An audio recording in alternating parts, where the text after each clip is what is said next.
Hello guys, welcome back. Today we're gonna do velocity versus time graphs. Alright, velocity versus time graphs. Right. Uh, in the previous video we did displacement versus time, that is S versus T. Alright, that's what we did in the previous video, and we took three conditions. The first one was constant position, right? Second one was constant velocity,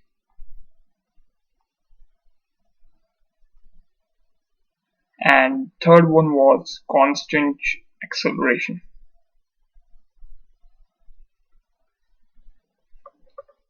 Alright, now in this video we're gonna do the velocity versus time, so velocity versus t. Right, now the first condition, that is constant position. If the position is constant, then there won't be any displacement, so there won't be any velocity as well, as velocity is rate of change in displacement, and if the position is constant there won't be any displacement, so the velocity is gonna be zero. So we cannot do constant position when velocity time graphs. So the only two conditions left. The first one is constant velocity, and the second one is constant acceleration. Okay, so firstly we'll do this graph, constant velocity. Right, so v versus t when constant velocity.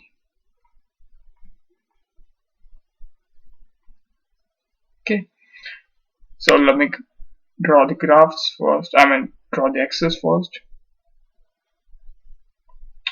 Okay, our primary axis is time, the secondary axis is velocity. Now the velocity is constant. Okay, so what do we mean by velocity being constant? Let's draw a simple diagram first so as to understand the meaning of this concept. Okay, so if I'm initially at point A, alright, and I move to point B,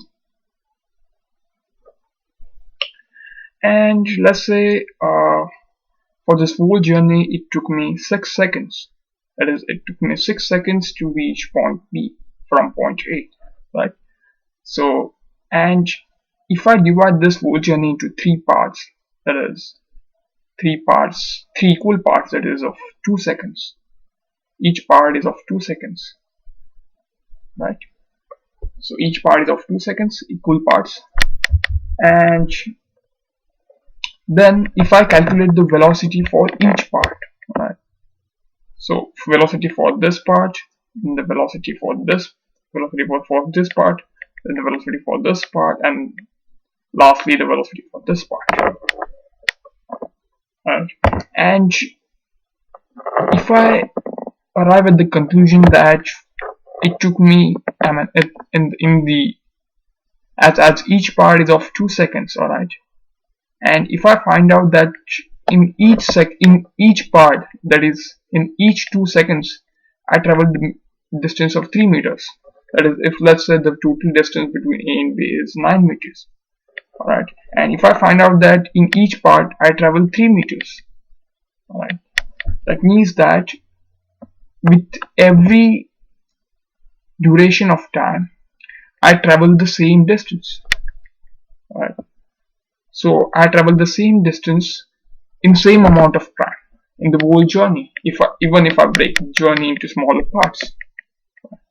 So if I'm assigned to calculate the velocity for the first part, the velocity for the first part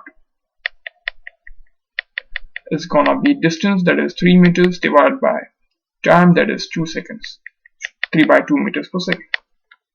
Now velocity for the second part is still 3 divided by 2 seconds,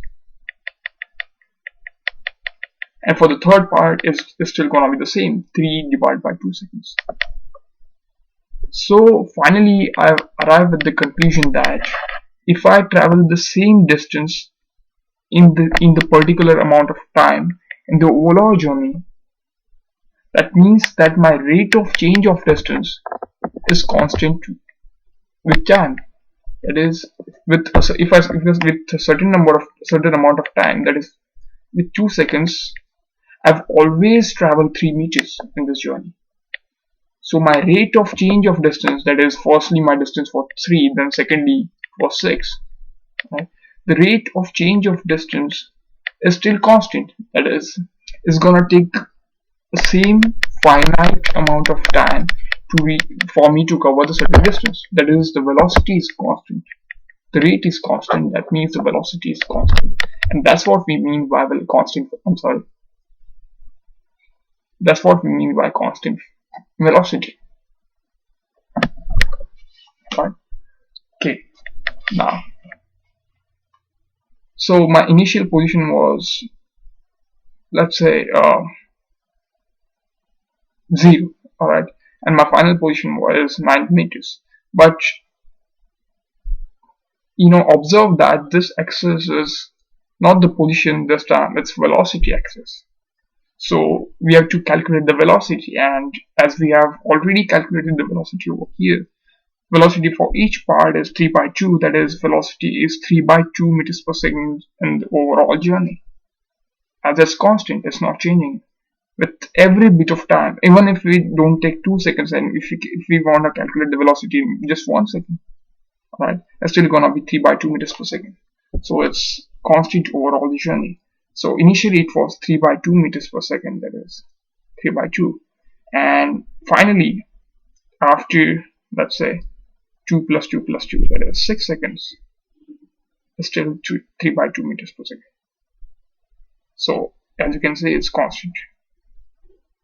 It's parallel to the primary axis, that is the time axis.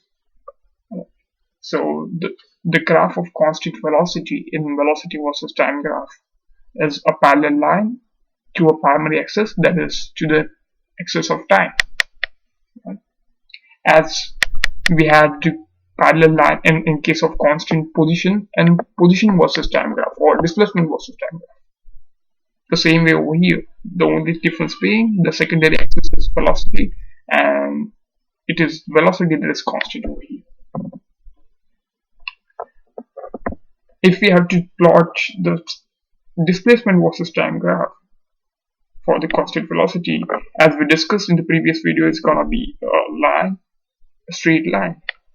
As the increase in the same amount of increase in displacement in a constant finite duration of time.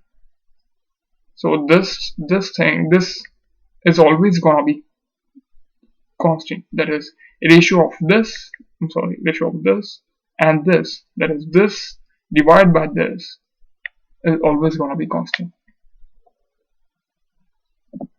I'm sorry. The ratio of this and this, that is displacement versus, this is time, right? Displacement versus time is always going to be constant. So it's going to be a straight line if we draw the constant velocity on displacement versus time graph. On the velocity versus time graph, the velocity is constant, so it's going to be a parallel line, right? Okay, now let's move on to the, I'm sorry, I'll just increase this.